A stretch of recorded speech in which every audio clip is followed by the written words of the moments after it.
Wayne Allen Sally reading Beneath the Empire of the Birds, Part 2. This is where you could buy liquor underage or stolen property. This is where you came to cop to whatever you wanted, all the candy-colored pills that could make you fly. Prostitution flourished too. Middle-aged men cruised the streets looking for meat. Teenage boys and haggard women flagged drivers down from the curb, ducking between parked cars when the pigs made rounds. Some set up shops in the rental truck lot, coming out from between the shells of trailers when they figured it was safe. They lived in perpetual threat, but they could and needed to be threatening as well. Everyone on the street is a potential adversary.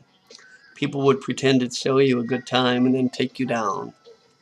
A lot of the ones you see, however, aren't selling anything because they sold out, cleared out, cleaned right down to the memory, down to the bone long ago. They've got nothing left, so they're just hanging. You see them here, you see them there. Jailbirds, loons, neon suckers, formica kissers, daydreamers, and wasters. Especially those who seem the embodiment of total lostness, utter disorientation. There's a guy in black hooded sweatshirt and high-heeled boots, for instance, who talks to himself and struts under the L. At all hours, he's wound to the hilt, half-cocked. Often he's cawing like a whacked-out crow. There's that kid in front of the wooden nickel. He's always calling everyone a freak or a queer. Another guy's rolling down the sidewalk on a hospital cot. He calls everybody Mac or Angel. They call him Sparrow or sometimes Daddy-O.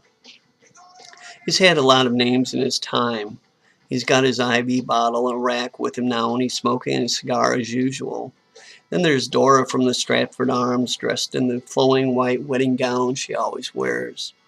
She hoots and coos like a dove at odd hours and claims she married Jesus once in a ceremony of fire.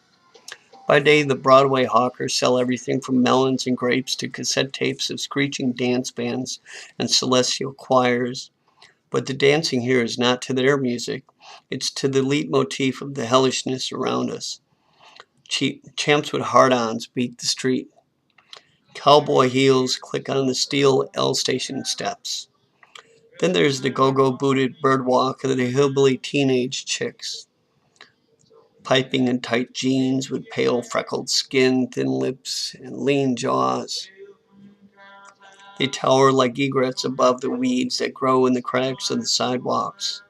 They talk of hell and savage boyfriends, hard kisses and hard tongues, in the hard halls of tenements. And there are drunks and lonely old nursing home folk too, and punks and thugs and other pitiful innocents. These people lunged awkwardly at life. They overdid it. They'd been around entirely too long and wanted impossibly too much, which was really nothing as far as it goes. They existed side by side with the brash newcomers they so distrusted and the poor immigrants who didn't know any better. And then there were those trying to raise something like families and all this. And they didn't know what the hell they're doing either. They're just trying to get by.